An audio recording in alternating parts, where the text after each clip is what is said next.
अस्सलाम वालेकुम, आप देख रहे हैं इतना मैं हूं Ali Sarwar. 190 million pound case में नैब ने बुशरा बीवी की गिरफ्तारी के लिए टीम खैबर पख्तूनख्वा भिजवा दी है और नैब ने खैबर पख्तूनख्वा को भी टीम से मुकम्मल ताउन की हिदायत जारी की है। बुशरा बीवी की गिरफ्तारी के लिए KPK पुलिस की भी मदद ली जाएगी और बलूचिस्तान असम्बली ने आज PTI पर पाबंदी लगाने की करारदाद जो है वो मंजूर कर ली है, क्योंकि वफाकी काबीना का भी इजलास हुआ जिसमें अक्सरियत की राय यही है कि जी एक तो गवर्नर राज लगा दिया जाए KPK में और दूसरा PTI पर पाबंदी भी आयद होनी चाहिए। पाकिस्तान स्टॉक एक्सचेंज में कारोबार के आगाज़ पर ही तेज़ी देखने में आई और पाकिस्तान स्टॉक एक्सचेंज ने 1 लाख पॉइंट्स का तारीखी संग मील भी आज अबूर कर लिया है। इस पर भी हम बात करेंगे। और PTI की जानिब से 2 इस्तीफ़े आए हैं, साहबजादा हामिद रज़ा और सेक्रेटरी जनरल जो हैं उनके सलमान अकरम राजा मारूफ वकील भी हैं, उन्होंने भी इस्तीफ़ा दे दिया और ये कहा है कि ज़ाती वजूहात की बिना पर। इसकी अंदरूनी कहानी आपसे शेयर करेंगे कि क्या नाराज़गी, सबब क्या है नाराज़गी का। और जबकि गुज़िश्ता रोज़ लतीफ़ खोसा साहब ने, जो कि PTI के सीनियर रहनुमा, हमने डिस्कस किया था कि 278 अफराद उन्होंने कहा है कि जी PTI के मारे गए हैं, जबकि इस पर रिप्लाई किया है मोहसिन नकवी साहब ने, वज़ीर दाखिला पाकिस्तान है। उन्होंने कहा है कि जी अगर लाशें गिरी हैं तो सबूत सामने लाए जाएँ।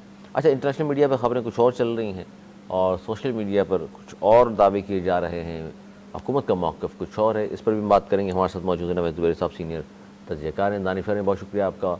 और उनके साथ तशरीफ़ रखते हैं अनीस मंसूरी साहब, मारूफ साहब भी तजज़ियाकार, आपका बहुत शुक्रिया।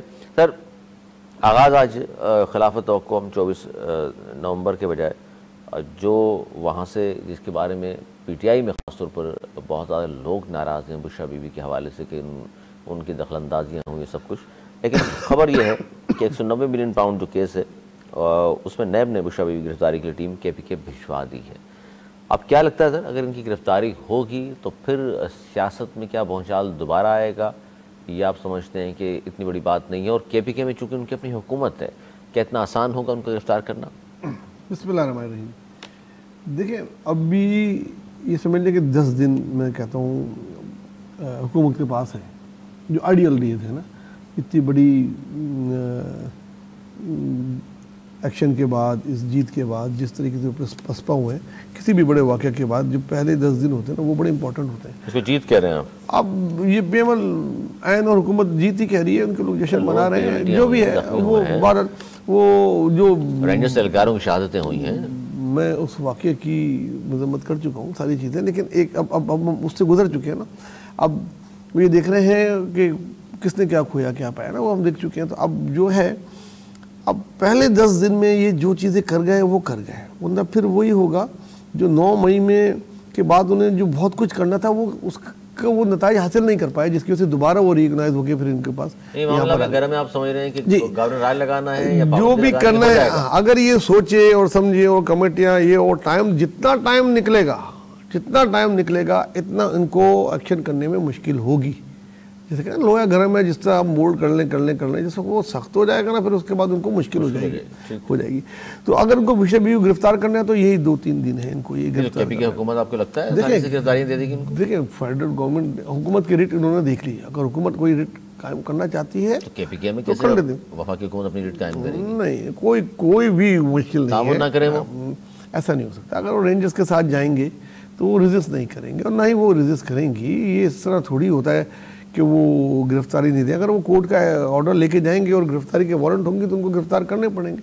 उनके खुद वकला उनको बोलेंगे कि गिरफ्तारी दे, और वो खुद भी दे देंगी गिरफ्तारी। जिस तरीके से पहले भी उन्होंने आसानी दे दी थी, उन्होंने कहाँ चलना है बताएं, बैठी गाड़ी में जाएंगी, और वो पहले उन्होंने कहा कि बड़े वाक़यात होने के बाद आपको लगता है कि अब भी आसानी दे देंगे गिरफ्तारी वो दे देंगे? क्योंकि जो FIR काटी हैं 24 मार्च धरने के हवाले से 24 नवंबर की, उसमें नाम है उनका। देखिए, दूसरा ऑप्शन जो है उनके पास मफरूर होने का है, वो करेंगे नहीं भी जा सकती हैं। हाँ, वो फिर दूसरा ऑप्शन है मफरूर हो जाएंगी। तो मैं नहीं समझता कि वो मफरूर होंगी तो इनको फायदा हो जाएगा, गवर्नमेंट को। गिरफ्तार हो जाएंगी तो PTI को फायदा हो जाएगा। अच्छा, उनकी गिरफ्तारी से आपको लगता है PTI को फायदा है? बिल्कुल, जितनी चीजें ऐसी होंगी इस तरह उनकी सिंपैथीज होगी ना ऊपर। अच्छा, लोग उनके लोग बोलेंगे देखो गिरफ्तार कर लिया, अभी तो छोड़ा था। ये सारी चीजें सियासत में बहुत काउंट करती है, मीडिया है सब। और अपने पार्टी के लोग आपने समझते हैं खुश होंगे कि ये जब से बाहर आई हैं, उनके पार्टी के भी बहुत सारे लोग खुश हो जाएंगे, उनके पार्टी के लोग भी बहुत सारे खुश हो जाएंगे। इवन वजीर आला भी रेजिस्ट नहीं करेगा, मैं कहता हूँ अगर वो गिरफ्तार करने आएंगे तो उनको कोई मुश्किल नहीं हुई है, बस फैसला ये है कि फैसला हुकूमत ने करने में, बात खत्म नहीं, फैसला हुकूमत ने करना है। अगर हुकूमत ये फैसला करने में देर करेगी तो फिर मुश्किल हो जाएगी, अभी कर लेगी आसानी। आप ये समझते हैं रिजवान साहब, एक तो 190 मिलियन पाउंड केस में नैब गिरफ्तारी के लिए टीमें KPK चली गई हैं और ये कह रहे हैं कि जी वो तो खुश होंगे अली मीर गंडापुर के, आइए ये बैठी हैं पकड़ लीजिए, उनकी अपनी पार्टी भी खुश होगी और 10 दिन के अंदर लगा जो मैंने कहा है ना वही कहा करें, आइए ये बैठिए गिरफ्तार करें। कैसे यार सर तशरीह क्या होगी? नहीं ऐसी तशरीह खुश होंगे इसका मतलब क्या है? नहीं तशरीह आपकी लगता है उर्दू में नंबर बहुत कम आते थे। आप शेर कुछ होता होगा, आप बोलेंगे शेर में शायर ने ये कहा है, वो शायर की आप ऐसी तैसी शेर दरिंदा है, हमें पसंद नहीं है, हमारा ना कौमी जानवर भी शेर नहीं है सर। आप बताइए सर, मारखोर वाले हैं सर हम लोग, आप नहीं हैं, हम मारखोर वाले हैं, आप बताइए। अच्छा, जितनी खूबसूरती के साथ नवेद भाई ने कहा है कि वो आएंगे और वो गिरफ्तारी दे देगी, और वज़ीर आला खुश होगा, और इतनी बहादुर होती तो भागती नहीं। जी सर सही है। मैं आपको एक मिसाल देता हूँ, नवेद भाई इस बात के गवाह हैं, उसी बात की मिसाल दूंगा। डी चौक से। अच्छा, पाक पता नहीं कह रहा, सही है। अच्छा, ये जो नवेद भाई के सामने की बात है, बेनज़ीर साहब आई थी 1986। किससे किसको मिला दी? अरे आप मेरी बात तो सुनिए, अभी तो आप तो बात ही मुकम्मल। मैं ऐसी मिसाल ही नहीं, आप मकसद बिल्ली से शेर की मिसाल दे रहे हैं, शेर से बिल्ली मिसाल तो बराबर की देना यार। शुरू नहीं की है आपने, बात ही इतने बड़े लीडर की कर दी आपने मेरा जुमला ही नहीं सुना। मैं जुमला पूरा होने दे ही नहीं सकता। आप किसको किससे मिला रहे हैं? कहाँ से कहाँ कौन सी बात हो रही है और किस तरह की बात हो रही है? किसी और रुख पे लेके जा रहे हैं, किसी और रुख पर जा रहे हैं। किसी भी रुख में मुआवजा नहीं हो सकता, नहीं बात ही नहीं हो रही है। कैसे हो सर, वो इतनी बड़ी लीडर, बहुत ख्याल से, बहुत ख्याल से। अरे सर एशिया की लीडर, इसका ताल्लुक ही नहीं है, तो घरेलू खातून है। तो भाई क्यों मुआवजा कर रहे हैं? आपने बात ही नहीं करने दी ना। आपको तो आपकी पूरी तकरीर हमने सुनी, जिस तरीके से उसको हीरोइन बना रहे थे, आप कह रहे कि जनाब वो गिरफ्तारी देकर हीरोइन बन जाएगी। हम कुछ ना बोले यार, देखो आपकी बात आए, हम एक लफ्ज अदा करें, हम आ भी करते हैं तो हो जाते हैं बदनाम। वो कत्ल पे कत्ल करते हैं और चर्चा नहीं होता, वो फिर भी मासूम बन जाते हैं, कर भी देते हैं। अरे मासूम बनते हैं फिर भी। आप हीरो बना रहे थे, देखिए मेरी बात, हीरो बना रहे हैं उसको। देखिए जो आप आएगी वो गिरफ्तारी दे देगी। अरे बन गई बात सुने। अच्छा, ना मैंने वो बोला जो आपने बोला, ना मैंने वो बोला जो उन्होंने बोला। अरे हमने तो बोलना शुरू किया, आपको तो भाई एतराज। मैंने बोला हीरोइन बन जाएंगी, ये बन जाएगी। वालों को ये है कि जनाब उन्हें बोलना दिया जाए, किसी और को ना बोलने दिया जाए। वो तकरीर करके जाए, 2 घंटे तक खान आकर रोजाना वीलॉग करता था और हम लोगों को सुनवाया जाता था। जनाब कभी तो बर्दाश्त कर लें। हार्डली मैंने 40 सेकंड बात की है और वो लगी ही घड़ी। जी वो लगी घड़ी। जनाब आपने पूरी तफसील के साथ गुफ्तगू की और हमने से अभी शुरू भी नहीं किया, 5 सेकंड भी बात नहीं की और आपने कह दिया नहीं ये बात नहीं हो सकती। ये कह रहे हैं जी, क्योंकि ये 10 दिन इसलिए बहुत ज़्यादा अहम है कि इसी दौरान अगर पाबंदी लगानी है या गवर्नर लगाना लगा दें, क्योंकि मामला गर्म है तो ये हुकूमत फ़ायदा उठा सकती है, वरना वो लोहे की मिसाल उन्होंने दी है कि वो ठंडा हो जाएगा तो फिर मोड़ नहीं होगा। 9 मई का वो मिस कर चुके हैं, कितना बड़ा था, क्या उस वक्त नहीं लगा सकते थे पाबंदी सब? अरे ये वो पर्चे पकड़ा दिए एक एक करके, अब फिर वही हो रहा है, एक एक करके रिजाइन करके जा रहे हैं। मुत्तफिक है नहीं है इस बात से। आवाज है। चलिए जनाब, अब ये कह रहे हैं कि जनाब 10 दिन के अंदर ये कर दिया जाए और ये यूं हो जाएगा यूं हो जाएगा, फिर बाद में खुद खड़े हो जाएंगे। अरे उससे इंतखाबी निशान क्यों ले लिया? उसको लड़ने तो देते। याद आया आपको? याद आया? ये कहा था सही है यार, उसको तो लड़ने देते, उससे इलेक्शन क्यों करवा रहे हैं? नहीं, आप क्या पाबंदी एक सियासी जमात पर हल है मसले का? नहीं होनी चाहिए, हरगिज नहीं होनी चाहिए। गवर्नर राज हरगिज नहीं होना चाहिए। आप कह रहे हैं लगा देना चाहिए 10 दिन इनके पास। आप क्यों होना चाहिए? मैंने आगे चले, बुशरा बीवी का सवाल था, वो दोनों सवाल आपने मुझसे किए ही नहीं, जो जिसका आप इनसे जवाब ले रहे हैं। आपने गवर्नर राज का मुझसे पूछा सर, आपने पाबंदी का मुझसे पूछा, आपने बुशरा बीवी का सवाल पूछा, मैंने बुशरा बीवी का जवाब दिया। 10 दिन आपने कहा कि 10 दिन में कर लें तो अच्छा है। मैंने ये काम तो नहीं बोले, मैंने कहा 10 दिन में जो कुछ कर सकते हैं वो कर लें, अरेस्ट करें और मुकदमात भी वही लगाए जो हैं। अब किस पे गिरफ्तार कर रहे हैं? 190 मिलियन वाले पे गिरफ्तार कर रहे हैं, इतना पुराना मुकदमा। अब भाई जो अभी कुछ हुआ वो बना के गिरफ्तार करो। उसमें मफरूर दायर किया ना उन्होंने, उसमें मफरूर कर दिया उन्होंने, इमरान खान को जेल में, वो वहां है। वही सवाल इनसे करें जो मुझसे किया था, बुशरा बीबी को गिरफ्तार। मतलब जो शर्त यह है कि जनाब हमारी पिच पे खेलें आप, वो जो तहरीक इंसाफ वालों का होता है, हमारी पिच पे खेलें। इंसाफ वाले कौन है? हमारे अलावा ये नहीं होगा। क्रिकेट की बात करो, बात सुनो, आप पता क्या कह रहे हैं? मैं कह रहा हूँ जिस पिच पे मैंने बैटिंग की है उसी पे इनको बैटिंग कराओ। मुझको अलग बैटिंग करा रहे हो, इनको अलग विकेट दे रहे हो। वाह वाह, वही सवाल करो ना, जो वही सवाल है भाई, अलग बैटिंग दे रहा हूँ, क्रिकेट में नहीं आना। अच्छा चले, पहले आप बता दीजिए, मैं तो गवर्नर राज और पाबंदी इन 10 दिनों में आप कह रहे हैं हो जानी चाहिए, या आपने चले नहीं कहा? दोबारा सवाल पूछ लेता हूँ, आपका क्या मौके? देखिए, गवर्नर राज अगर इनको लगाना है तो भी मैं बोलूंगा यही 10 दिन है, इसमें लगा सकते हैं तो लगा दो, अगर नहीं लगा सके तो फिर लगा नहीं पाओगे। गवर्नर राज लगाओगे तो अदालतें मौजूद है, पाबंदी लगा सकते हो तो लगा दो इन दिनों में, उसके बाद लगा नहीं पाओगे। बस आपने कहा ना कि हक में है ना, तो आप मुखालफत में हूँ। कोई भी जमहूरी आदमी ये नहीं चाहेगा कि सियासी जमात में पार्टी पर उनके सर 80 से ज्यादा नुमाइंदे हैं। आप पाबंदी में हक में? मैं पाबंदी के हक में हूँ कहा? मैंने कहा अगर कर सकते हो तो उस पर कर लो, तो ये कर नहीं पाएंगे, ना पाबंदी लगा पाएंगे ना गवर्नर राज लगा पाएंगे। मुशर्रफ को कर ले, ये बहुत बड़ा काम हो जाएगा। ये अच्छा है बुरा है पाबंदी लगाना? किसी सियासी जमात में पाबंदी लगाना इंतहाई गलत इक़दाम है। और पीटीआई की सियासी जमात है? पीटीआई सियासी जमात है। अब फैन क्लब बोला कल आपने था, अब खत्म हो गया, अब इसको इन्होंने सियासी जमात बना दिया और हमारे सुप्रीम कोर्ट ने तस्लीम कर लिया और हम सुप्रीम कोर्ट का एहतराम करते हैं। और क्या गवर्नर राज? आगे जो गवर्नर राज देखिए पंजाब में लगा था। देखिए मैं गवर्नर राज एक सीरियस, अब आपने सीरियस सवाल किया। Governor Raj, this is serious threat now between the one province and the federal. ये एक नहीं, दो नहीं, तीसरी दफ़ा इन लोगों ने ऐसी हरकत की है। और अगर ये वज़ीर आला इस तरह की ज़िम्मेदारी का मुज़ाहरा नहीं करेगा, इस तरह की हरकतें करेगा और एक सूबे पे बार बार चढ़ाई की जाएगी, तो इनके पास एक जवाब आ गया है आइनी तौर पे। वरना बहुत मुश्किल था गवर्नर राज को 18वीं तरमीम में बहुत मुश्किल बना दिया था। अब एक चीज़ है, अगर ये लगा सकते हैं गवर्नर राज, इनके पास बेस्ट मौका है, बहुत ही इंतहाई काम होगा, लेकिन इनके पास ये आ गया ना। देखिए मैं बिल्कुल सीरियस बात कर रहा हूँ। देखिए, इनके पास ये जवाब है कि हम गवर्नर राज क्यों लगा रहे हैं, क्योंकि एक सूबे से दूसरे सूबे पे चढ़ाई की जा रही है। इनकी अक्सरियत है, उनको आप उनकी अक्सरियत का मतलब ये नहीं है कि वो दूसरे सूबों पे बार बार आए। गवर्नर राज लगाने का इनके पास ये बेहतरीन मौका है, अगर लगा सकते हैं तो ये लगा दे, अदरवाइज ये नहीं लगा पाएंगे। कोई सियासी वजह नहीं है, वजह यही है जो सबके सामने। फिर कोर्ट पे छोड़ दें, कोर्ट क्या फैसला करता है। कोर्ट में तो चैलेंज भी होगा और दूसरा करारदाद मंजूर करनी पड़ेगी सूबे को, वहाँ अक्सरियत हो ही नहीं सकती करारदाद मंजूर। आप क्या समझते हैं, ऐसा ही है? आप मुझे बोलने दिया जाएगा? जी बोलने दिया जाएगा, आपका वक्त। जब मैं ये कहता था कि ये सूबे की को एक वफाक पर चढ़ाई हो रही है, तो जनाब का मौक़िफ़ याद है आपको?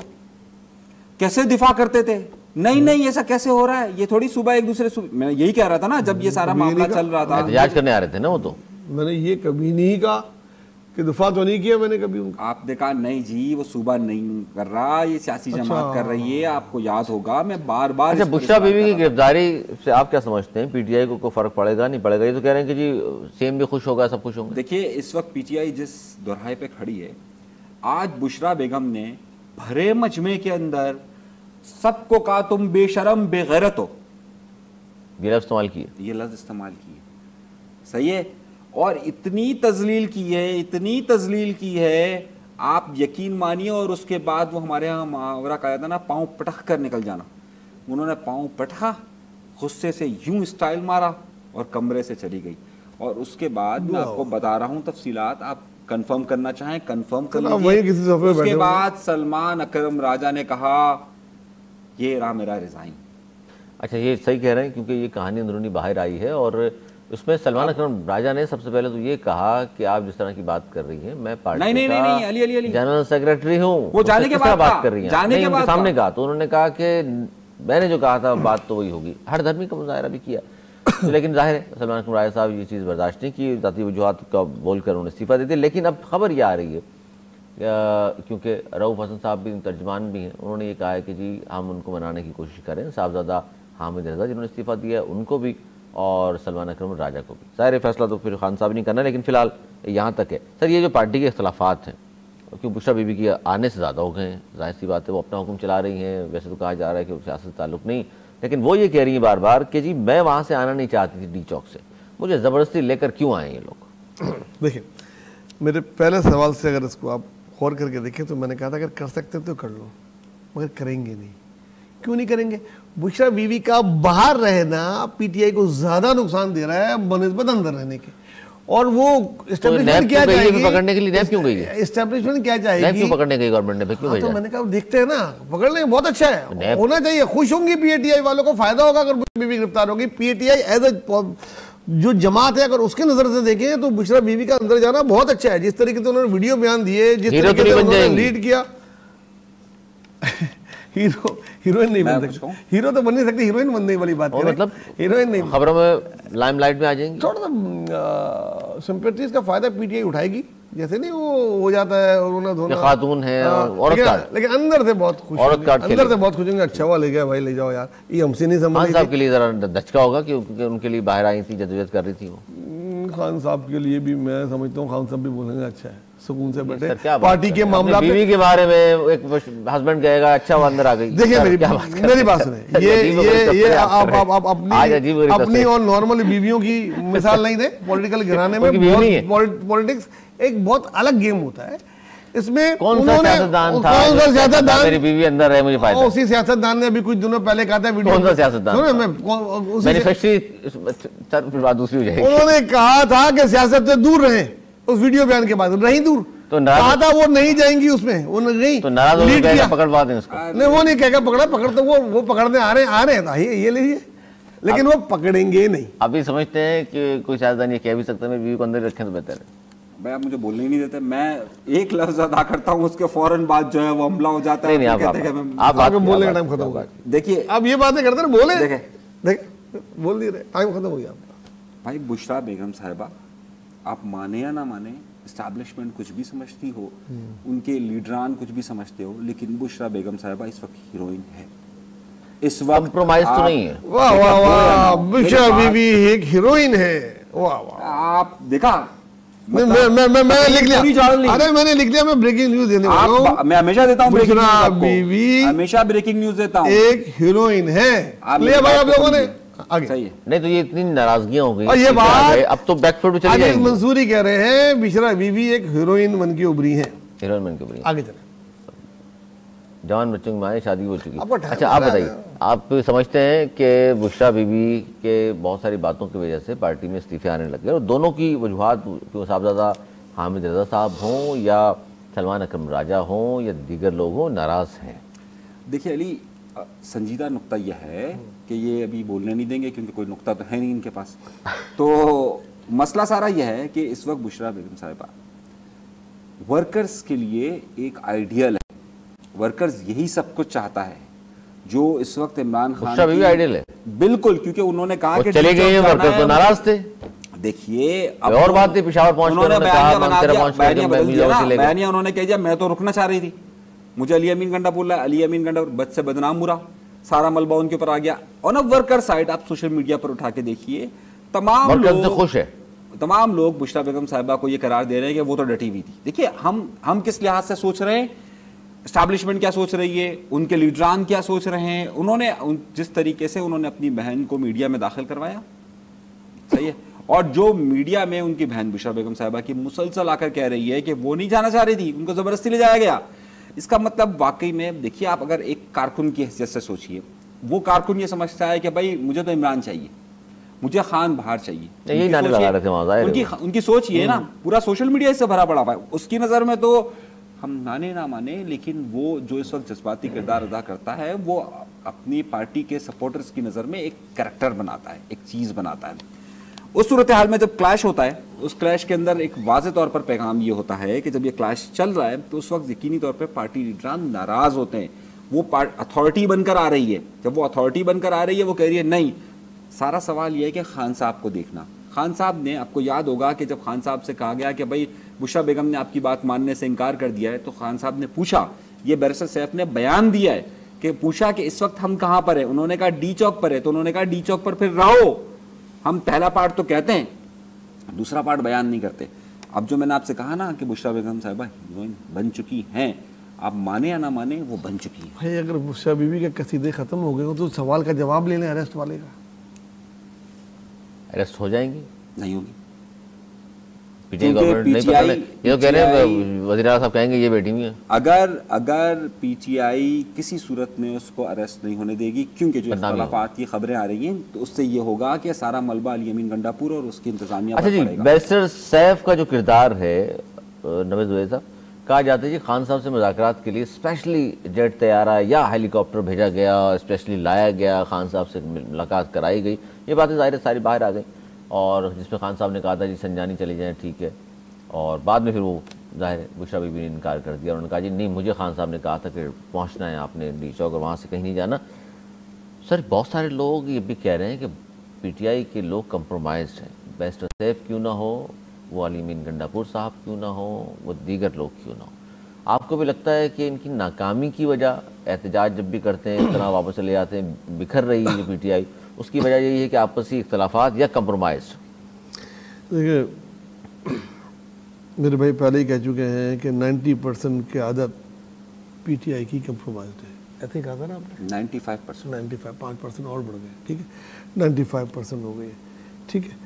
तो अगर वो कंप्रोमाइज है तो वो ये सब लोग ही कंप्रोमाइज हैं और सब लोग ही मजाक कर रहे हैं, और वो बंद है जो बंद है उसके लिए कोई नहीं कर रहा, कोई सिंसियर नहीं कर रहा। ये सब दिखाने के लिए आ रहे हैं कि देखो हम यहाँ तक आ गए।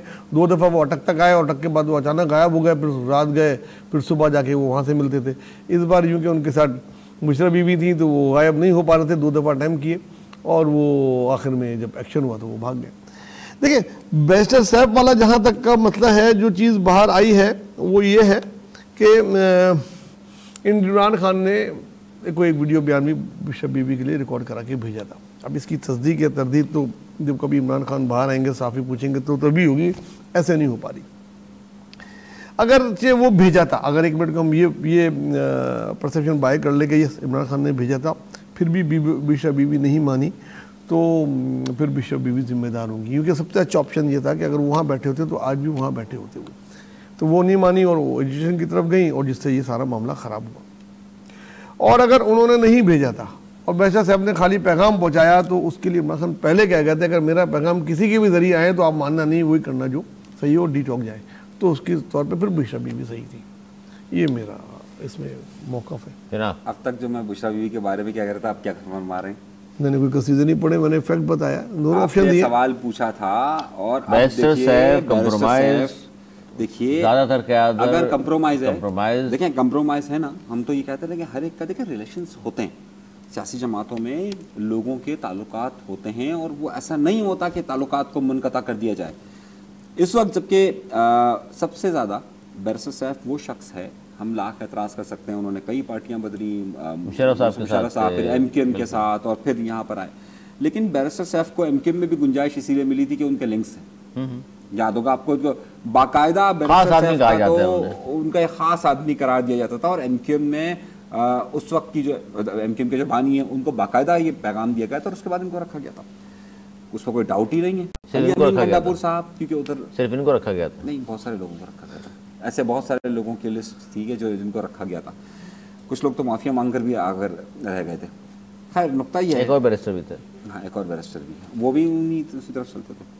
अच्छा मसला सारा पता क्या है, अली बैरिस्टर सैफ को इसलिए वहाँ पर बैरिस्टर सैफ को पैगाम के लिए भेजा गया था क्योंकि अली अमीन गंडापुर की इंस्ट्रक्शंस थी, और अली अमीन गंडापुर साहब क्योंकि उस वक्त साथ प्रोटेस्ट के साथ जा रहे थे, और ये कहा गया था कि बैरिस्टर सैफ को आप खबर पख्तूनख्वा तक ले जाए और इन्हें आप हमारा ही तर्जुमान तस्वुर करें, जो बात होगी वो यहाँ तक आकर पहुँचाएगी। अच्छा उसकी एक और वजह भी थी, जो सेटेलाइट फ़ोन कनेक्शंस हैं वो एक सहूलत ख़ुद अली अमीन गंडापुर साहब के पास मौजूद थी, और एक सहूलत ये मौजूद थी बैरिस्टर सैफ के पास, कि जिनके ज़रिए इनका जो सेटेलाइट फ़ोन के ज़रिए कम्युनिकेशन इनकी आपस में हो रही थी, और उसी कम्युनिकेशन को आगे फॉलो करते हुए मैसेजेस को यहाँ से वहाँ दिया जा रहा था। ये मैं आपको बहुत बावसूख ज़राए से बता रहा हूँ, और इसी वजह से बैरिस्टर सैफ का नाम दिया गया था कि वो दोनों जगहों पर बेहतर तस्वुर किए जाते हैं, वो जो बातचीत करेंगे उसे माना जाएगा। अब जहाँ तक ये बात है भाई कंप्रोमाइज़ है तो इनको हटा दो, ये लोग तो होते हैं, इनका काम ही होता है कि पैगाम रसानी का। उस ज़माने में परवेज़ खटक साहब होते थे, असद कैसर होते थे, इसकी सिलसिला चलता रहता है, तो मैं ऐसे कोई नई चीज़ नहीं मानता, और मैं कहता हूँ बैरिस्टर सैफ। अच्छा जी, आज ज़ाहिर गुज़श्ता रोज़ जिन्होंने जो ख़ास तौर पर लतीफ़ खोजा साहब ने कहा 278 कारकुनान उनके मारे गए, तो उस पर आज बहुत बहस होती रही, हुकूमत की जानिब से प्रेस कॉन्फ्रेंस भी हुई, मोहसिन नकवी साहब ने भी कहा कि लाशें गिरी हैं, सबूत लाएँ सामने, हमें पोस्टमार्टम रिपोर्ट दिखा दें, और लाशें दिखा दें हमें कितनी लाशें गिरी हैं। इंटरनेशनल मीडिया के हवाले लोग देते रहे, पाकिस्तानी कुछ सहाफ़ियों के बारे में बात करते रहे, फिर मतीउल्लाह जान मुकदमा दर्ज हो गया, FIR कट गई, उस पर भी कहा गया जी ये कुछ तहकीकात कर रहे थे, पेम्स हॉस्पिटल में लाशों के हवाले से बात कर रहे थे, शायद इसलिए इन पर भी मुकदमा, इस पर आज राना सनाउल्लाह साहब ने फरमाया कि गलत मुकदमा है उनके ऊपर। सर क्या कहेंगे, आखिर ये सारा मामला क्या कुछ होता रहा? जो भी आके लोग बैठे वो तो अब दावेदार ज़ाहिर 278 कर लें या 300 कह दें, लेकिन ये बात क्या दुरुस्त नहीं है जो मोहसिन नकवी साहब फरमाने में लाशें गिरी हैं, सबूत भी दिखाएं? देखिए, इसमें मीडिया का बहुत अहम किरदार है और मीडिया को बहुत ज़िम्मेदारी के साथ इस किस्म के बयानात को आगे बयान करना चाहिए, क्योंकि लोग मीडिया पे भरोसा करते हैं और इस किस्म की बातें जो नेशनल इंटरेस्ट के भी ख़िलाफ़ हों और एथिक के भी ख़िलाफ़ हों वो नहीं करनी चाहिए मीडिया में, चाहे आप किसी के कितने मुखालिफ क्यों ना हो और किसी के कितने हामी क्यों ना हो। आपको लाशों की बात करते हुए बहुत ही ध्यान से करना चाहिए। दुनिया का कोई भी ज़िम्मेदार साफ़ी होगा या चैनल होगा या मीडिया हाउस होगा, वो इस सिलसिले में सरकारी आदत शुमार को एक अहमियत देता है कि भाई कितनी कैजुअल्टी है वो पता करता है हॉस्पिटल से, उससे, या फिर वो लाशें सबूत होती हैं कि भाई ये हमने इतनी लाशें पड़ी देखी और वो बहुत बड़ी क्वांटिटी की लाशें बता रहे हैं। वो गायब होना आजकल के दौर में नेक्स्ट टू इम्पॉसिबल है। कोई 2-4 लाशें थोड़ी हैं जो आदमी उठा ले। वो एक तरफ एक ही सहाफ़ी, में नाम नहीं लूँगा, वो एक ही मीडिया को 200 कुछ बोल रहा है, एक को 148 बोल रहा है और 147 बोल रहा है, और ये बाहर मीडिया में रिपोर्ट कर रहा है यहाँ का सहाफ़ी। अपने मुल्क की लिए कुछ तो सोचना चाहिए ऐसी बातें करने से। आप पॉलिटिकल पॉइंट स्कोर करें, आप अगर किसी जमात की हिमायत करनी है करें, मुखालफत करनी है दूसरे की करें, उसके लिए आपको पॉइंट बआसानी मिल जाएंगे, दोनों तरफ से इसी मिल जाते हैं साफियों को। लेकिन इस तरह की चीज़ें लेके कि आवाम को प्रोवोक करना, मुल्क की बदनामी करना, ये इसकी मैं शदीद मजम्मत करता हूँ। मैं किसी भी सूरत में इसका हामी नहीं हूँ। जो है फैक्ट, खासतौर से जो कैजुअल्टीज़ हैं उसके बारे में मिस रिपोर्ट नहीं करनी चाहिए। मतीउल्लाह जान गलत किया उसने, बहुत गलत किया। अच्छा, 2 हवाले दूंगा आपको। पहला हवाला ये कि सन 2014 में मैं एक टीवी चैनल में ज़ाहिर न्यूज़ हेड के तौर पर काम करता था और फवाद चौधरी साहब हमारे एक प्रोग्राम करते थे। फवाद चौधरी साहब ने 2014 के धरने में एक बयान दे दिया उस वक्त लाइव टीवी शो के अंदर कि फायरिंग हो गई और 4 अफराद मर गए। आपको मालूम है उसका नतीजा ये निकला कि फवाद चौधरी से न सिर्फ वो शो ले लिया गया, जिसके बाद बहुत ज़्यादा पैनिक फैला था, न सिर्फ वो शो अच्छा उस ज़माने में सोशल मीडिया इतना ज़्यादा एक्टिव नहीं था, तो उनसे शो ले लिया गया और बाकायदा उनको फिर टीवी चैनल से रुखसत भी कर दिया गया। जब हमारे यहाँ पर गलत इन्फॉर्मेशन होती है तो उसके बारे में एक्शन होना चाहिए। एक मैंने आपको हवाला दिया, लेकिन हमारे यहाँ ज़ाहिर है 278 का एक फिगर उसी वक्त उसी घंटे में चलना शुरू हो गया, हैरत अंगेज तौर पर। और मैं आप देखें शहबाज गिल जैसा आदमी जिसकी जो बाहर मुकीम है, उसने फ़ौरन वो ट्वीट किया 12 बजे के करीब, 278 और 10 लाख लोगों ने देखा। जिसके बाद ये र्यूमर्स आना शुरू बहुत ज़्यादा शिद्दत हो गई कि एक तो वो बाहर बैठे हुए उनके पास कोई इन्फॉर्मेशन नहीं और फिर ये डिसइन्फॉर्मेशन, इसे रोकने की कोशिश होनी चाहिए। दूसरी बात आपके 3 पर दूसरी एक मिसाल देता हूँ आपको मैं। ये आज बहुत ज़्यादा चलता रहा कि लाल शहबाज कलंदर का उर्स चल रहा और एक कोस्टर में आग लगने की खबर आई। जी सुना है ना आपने, बड़ा चलता रहा आज ये, और ये हकीकत पर मबनी वाक़या है कि जनाब जब ये लाशें गिनो भाई, लाशें लेकर आओ कि हाँ भाई तुमने खबर तो लगवा दी कि 45 लोग इसमें जहाँ। एक रिपोर्टर ने कहा कि जी बस खाई में गिरी, 45 अफराद जान से चले गए। खबर अखबार में लग गई, अगले दिन एडिटर साहब ने बुला लिया उनको, क्योंकि वो बस जो है खाली थी और ड्राइवर छलांग मार के भाग चुका था। उसने कहा ये 45 लाशें लाएँ आप सबूत के तौर पे हमारे सामने रखें। तो यही 278 पे हो रहा है। मोहसिन नकवी साहब ने कहा भी लाशें दिखाएं, सबूत तो दें। लाशें हमेशा बोलती हैं, लाश बोलती है, सही है। वो बड़ा मशहूर शेर है साहिर लुधियानवी का, खून फिर खून है टप्पे का तो जम जाएगा। तो जुल्म फिर जुल्म है, बढ़ता है तो मिट जाता है। तो जब खून टपकता है, जुल्म तो फिर जुल्म है, जुल्म तो फिर जुल्म है, बढ़ता है तो मिट जाता है। खून फिर खून है, टपके का तो जम जाएगा। तो खून जब बहता है तो यकीनी तौर पर वो नज़र आता है, और ऐसा नहीं होता कि खून बहे और नज़र ना आए। वो एक बड़ा मशहूर शेर है कि साजिशें लाख उड़ाती रहे जुल्मत के निकाब, लेकर हर बूंद निकलती है हथेली पे चिराग। तो जब खून बहता है तो एक एक बूंद उसकी कहती है। जहाँ तक ये बात है कि इतलात, मैं ये कह रहा हूँ कि ये फैक्ट्स नहीं थे। हाँ, जो हलाकतों की तादाद है उस पर बहुत कम थी, इतनी ज़्यादा तादाद नहीं थी। जहाँ तक मतीउल्लाह जान साहब का सवाल है, देखिए कुछ सहाफ़ी ऐसे हो गए हैं कि जिनको जो बहुत ज़्यादा अपने आप को समझते हैं कि जनाब रेटिंग्स आए, जिन साहब का जिक्र किया हामिद मीर, सर ये बेतुकी हाँके जा रहा है जनाब, तो बेतुका तुका तुका तुका उनके साथ के जितना ग्रुप है वो सारा ये काम किया जा रहा है। मैं इस बारे में हमेशा से ख़िलाफ़ रहा हूँ कि सहाफ़ियों को लापता नहीं होना चाहिए, हम भी लापता हो चुके हैं, हमने बर्दाश्त किया है सब कुछ। मामला यह है कि लेकिन झूठ की मबनी बात ना नहीं, लेकिन दो बातें इसमें, आप एक बात दूसरी कर रहे हैं, आप कर रहे हैं रिपोर्टिंग की बात, FIR इस बात की है ही नहीं। मैं उसी पर आ रहा हूँ, लेकिन दूसरी तरफ रियासत क्या मजाक करती है भाई, उससे हमें आइस बरामद करनी है। अरे आप सीधी FIA बरामद कर ली, मतलब आइस बरामद कहाँ से ली थे पूछेंगे, मतलब वो नशे में आया, गाड़ी चढ़ा दी, साथ साकी बशीर थे उनके सिपाही पर, फिर दूसरे दो सिपाही उनको पकड़ के बाहर निकाला तो उन्होंने पिस्तौल भी छीन ली, सिपाही से दोबारा लगा दी मारने के लिए, तो जाहिर है फिर हमने उनको पकड़ा तो गाड़ी की तलाशी ली तो आइस बरामद होगी। जिस पर राना सल्लल्लाहु साहब कह रहे हैं ये इस तरह की मनगढ़ंत कहानी नहीं होनी चाहिए ना। IG से जब उन्होंने कहा कि हम जवाब तलब करेंगे, खैर लेकिन दोनों चीज़ अलग अलग हुई ना। एक तो रिपोर्टिंग जैसी भी की उस पर मुकदमा फेक न्यूज़ का होना चाहिए, फेक न्यूज़ का मुकदमा होना चाहिए ना, इस तरह का मुकदमा तो नहीं बनाया। नहीं, ये तो मजाक है ना, रियासत ने यही तो मजाक करती है। हम क्यों कहते हैं अरे भाई आपका जो मामला है उस पर आप बात करें ना, आप कहाँ की कहाँ पर हाँकते हैं, जो असल मामला है उस पर बात करें आप। फेक न्यूज़ पकड़े उसको, बोल दिखाएं लाशें, जो आप बात कर रहे थे इतनी लाशें गिर गई और ये हो गया वो हो गया, उस पर पकड़े उसको। बिल्कुल सर यही है, वो सीरियसली यही है। और अफसोस ये है कि हमारे पुलिस डिपार्टमेंट, खासतौर से उसका जो प्रोसिक्यूशन डिपार्टमेंट है, वो पता नहीं उसको कौन चला रहा है, उसके अंदर कितने गुल्लू बट हैं इस किस्म के, कितने शाह से ज़्यादा शाह के वफादार हैं। वो उसने सोचा कि जनाब मैं इसमें आइस भी डाल दूँ, पुलिस से असला छीनने का भी डाल दूँ, उस पर ये दफात भी लगा दूँ, वो दफात भी लगा दूँ, ताकि ज़िंदगी बंद रहे। और उसने तो बेड़ा गर्क कर दिया FIR का। इस FIR पे तो उसको बेल मिल जाएगी 2 घंटे बाद। वो सीधा लगातार फिर इस FIR पर उसके साथ 3 दिन का रिमांड मांगा, 2 दिन का मिला ना, उसको सीधा से सीधा उसको दिखाया जाता कि जनाब ये इसने बोला है मीडिया में, ये इस गैर मुल्की चैनल को बोला, ये गैर मुल्की अखबार को बोला, ये उसके अल्फाज हैं, ये उसने बोले, उसके मुंह से निकले, वो डिनाई कर नहीं सकता। अब वो लाशें ले आओ भाई। सही बात, ये मुकदमा हो सकता था, ये हो सकता था, एंटी स्टेट हो सकता था, पाकिस्तान के खिलाफ सारी बात करने की चीजें हो सकती थी, बहुत सारी दफात लग सकती थी लेकिन और उस पर कोई सहाफी बरादरी बोलती भी नहीं, जाहिर। अब इसमें तो हर कोई चीख पड़ेगा। हुकूमत का काम कारोबार करना नहीं, उसे हर सूरत निजी शोबे के हवाले करेंगे वज़ीर-ए-आज़म शहबाज शरीफ। क्या कहेंगे नवाज़ ज़ुबैर साहब? हुकूमत का काम कारोबार करना नहीं, उसे हर सूरत निजी शोबे के हवाले करेंगे वज़ीर-ए-आज़म पाकिस्तान का ये स्टेटमेंट है, जो कि बहुत ज़बरदस्त किस्म का स्टेटमेंट है। ये आप क्या कहेंगे इस पर? देखिए पिछले 2 दिहाइयों से पहले तो एक कंसेप्ट होता था दुनिया भर में कि जो बड़ी बड़ी कंपनीज होती थी जिससे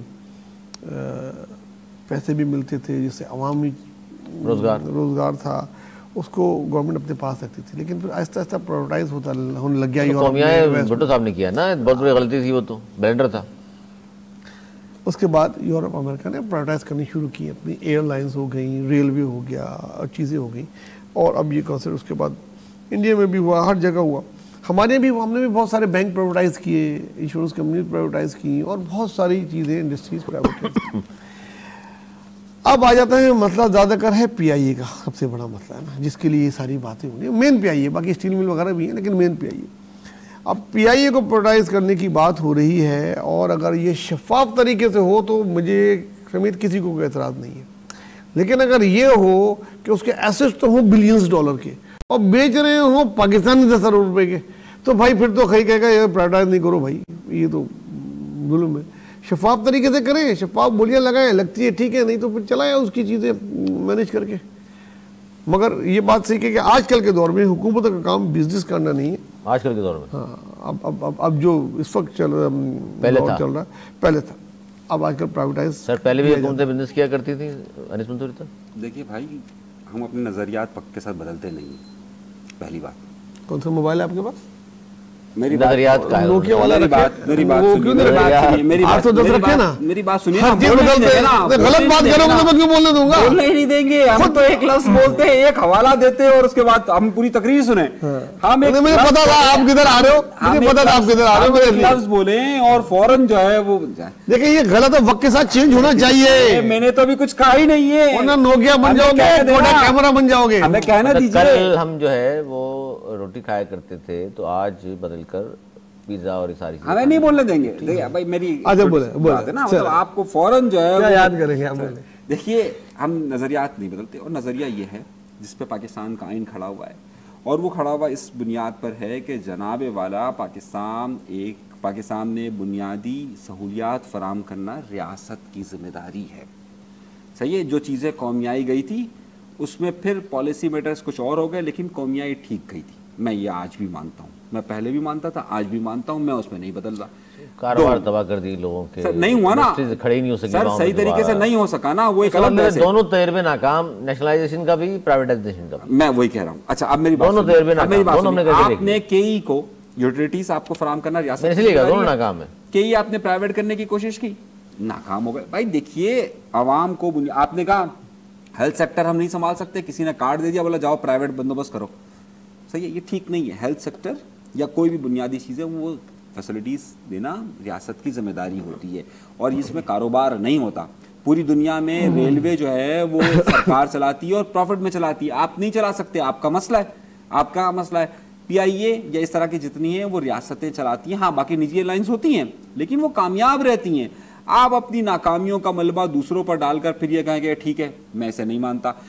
बुनियादी सहूलियात फराम करना कारोबार नहीं, बल्कि ये आवाम का हक है, जिसके लिए वो आपको टैक्स देती है और जिसके लिए रियासत और हुकूमत खड़ी होती है। अच्छा जी, प्रोग्राम का चूँकि वक्त के थे और धुआंधार किस्म की गुफ्तगू जारी रहती है, बहुत सारी खबरें होती हैं जो हम शामिल करना चाहते हैं।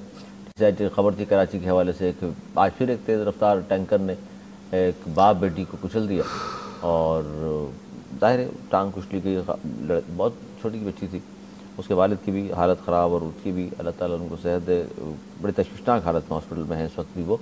और ये डंपर माफिया जिस पर हम बात कर चुके हैं, सर थोड़ा सा मैं चाहूँगा 1 मिनट के लिए कुछ बोलिए इस पर। ये डंपर सर इतने बेकाबू, रोज़ाना मैंने उसने भी कहा था आपसे कि 3 से 4 हादसा रोज़ाना डंपरों की वजह से हो रहे हैं। फिर वही पुलिस और ख़ास तौर से कराची तो एक तरीके से लावारिस है, और जो ट्रैफिक पुलिस है उसके एसओ जो है वो दिन भर उनकी कलेक्शन के लिए जो कांस्टेबल हैं किसी पुल से गुजरे, मैंने काफ़ी इसकी रिकॉर्डिंग भी की है, मैं प्रोग्राम भी इंशाल्लाह ताला ज़रूर करूँगा।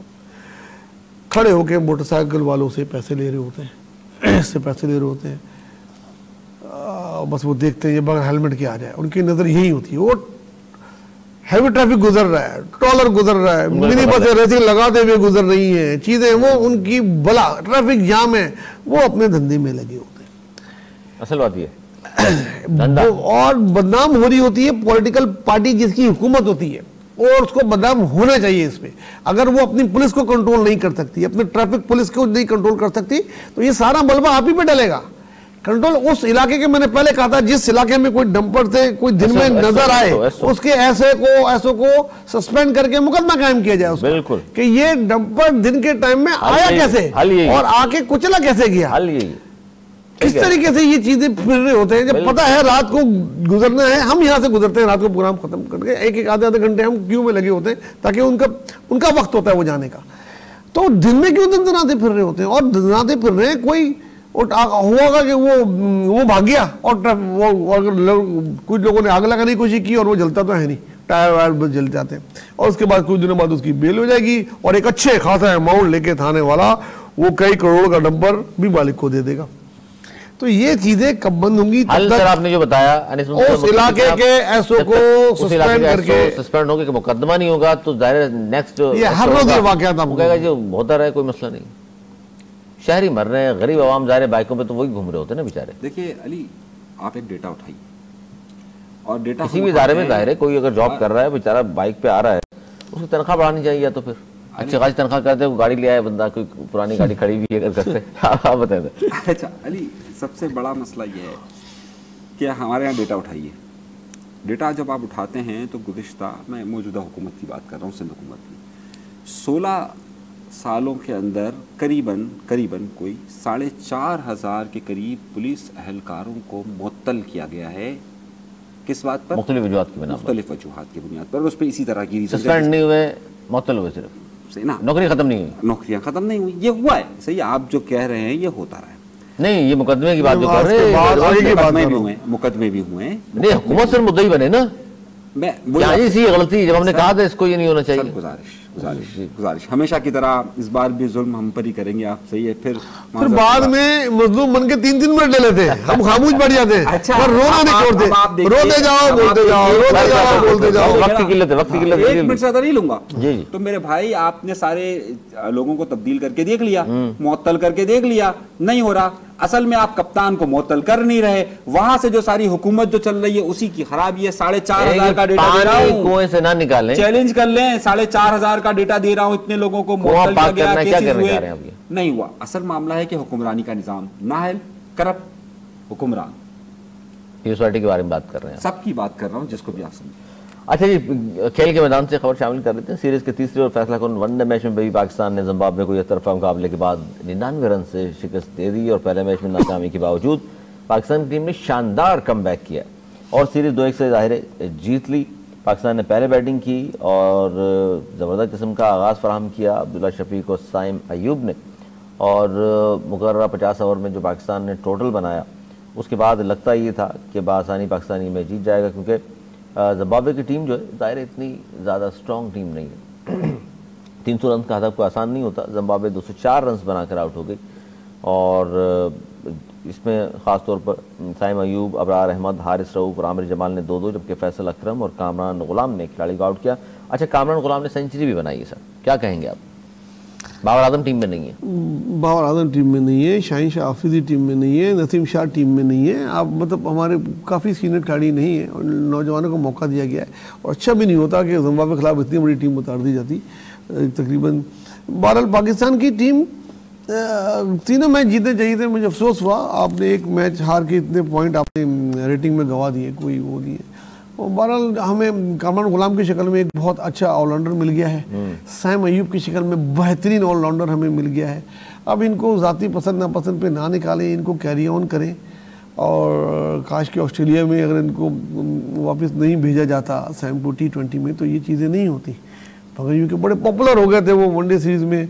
और वो लड़का माशाल्लाह, और उसकी जो वो बेसिकली स्ट्रोक प्लेयर है, उसको आपने बहरहाल अब इस जीत को की आदत डालें, जीतने की आदत डालें। अपनी जो टीम है, जब बड़ी टीम के खिलाफ खेलें तो उन लोगों को जिनको खिलाएं, अब उनको पता होगा, प्रेशर होगा कि अगर मैंने परफॉर्म नहीं किया तो मेरे पीछे एक खिलाड़ी मौजूद है। हमारे जो स्पिनर्स हैं उन पर भरोसा रखें, जो ऑलराउंडर्स हैं उनको ऑलराउंडर की तरह यूज़ करें। सैम को एक ओवर नहीं कराते थे पहले, ये वो स्पिनर है, वो कोई वक्ती बॉलर नहीं है, वो प्रॉपर स्पिनर है, वो प्रॉपर स्पिनर है। आपने देखे शुएब मलिक को यूज़ किया, कितना वो काम आता था। तो अगर आप वो नहीं करेंगे तो बस ठीक है, वो तो कैप्टन की मर्जी, खुद तो बॉल पकड़ के नहीं जा सकता ना। तो मेरिट पे टीम खिलाएं, मेरिट पे टीम सेलेक्ट करें। पाकिस्तान का फ्यूचर बहुत अच्छा है। मेरिट सबसे अहम चीज़। अनीस मंसूरी साहब, रोटी जितनी अच्छी बनी हो ना, कुछ वक्त के बाद बासी हो जाती है।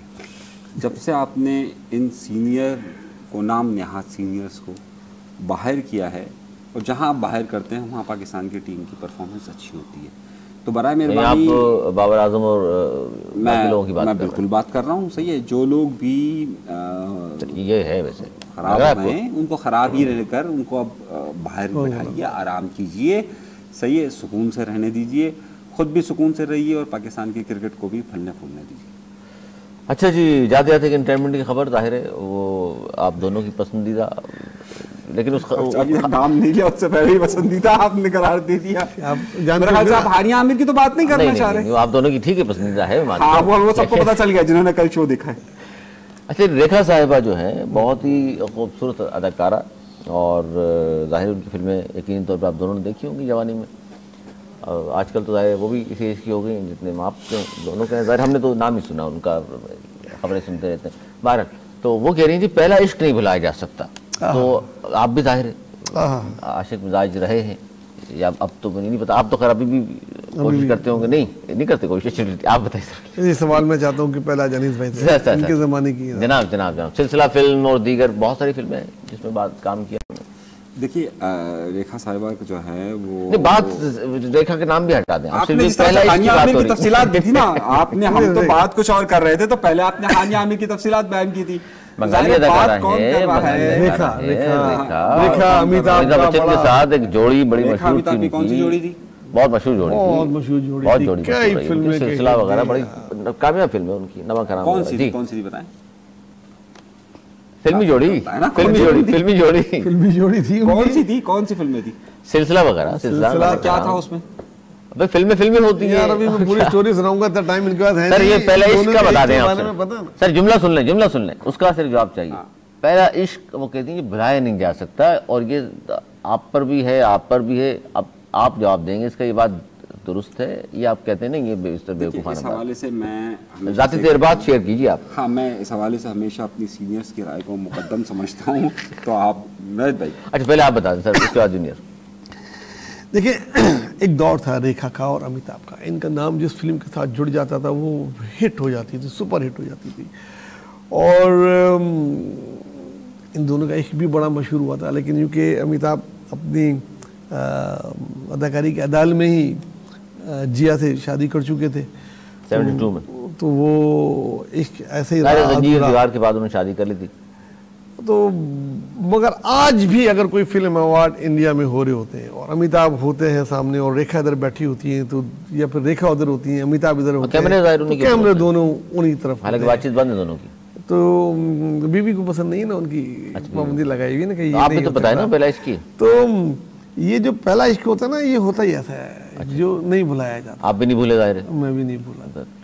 आप तो लास्ट वाला भी नहीं भूले? पहला इश्क की शादी होगी ना। आ जाओ कैसे भूल सकते हो? उसके बाद बीवी को भूल सकता है कोई? अच्छा आप भी फिर तो जाहिर पहला इश्क कोई होगा। देखिए मैं कैमरे के सामने दोनों कहेंगे पहला इश्क किया जी और वही वाइफ है। देखिए मैं नवेद भाई की मैंने आपसे हालांकि अभी ऑफ द रिकॉर्ड गुफ्तगू उनकी राय को मैं मुकद्दम तो गिनवाए थे दोनों। उनकी राय को मैं मुकद्दम समझता हूँ। तो वक्त की किल्लत के बाद कॉपी पेस्ट कर रहे हैं, आप भी कॉपी पेस्ट कर रहे हैं। कई शादियां की रेखा ने, लेकिन अमिताभ को नहीं भूली आई। कई शादियां रेखा ने अच्छा रेखा ने देखा और जाहिर है इस पे हमारा आज भी देखती है अमिताभ को उसी नजर से। आप भी जाहिर है आप मुस्कुराहट दिख जाहिर है रेखा पसंदीदा अदाकारा है। बहुत शुक्रिया सर आप दोनों का। आज का प्रोग्राम यहीं आगाज आपने सुना जहाँ से किया था और इंटरव्यू में हमने खत्म किया आज के प्रोग्राम का। तमाम खबरों में मेरे दोनों मोअज़्ज़िज़ मेहमानों की गुफ्तगू आपने सुनी, राय सुनी। आपका आरा का हमें रहता है हमेशा की तरह इंतज़ार, हमें भी इंतज़ार रहेगा। हमें दी इजाज़त फलाने के बाद।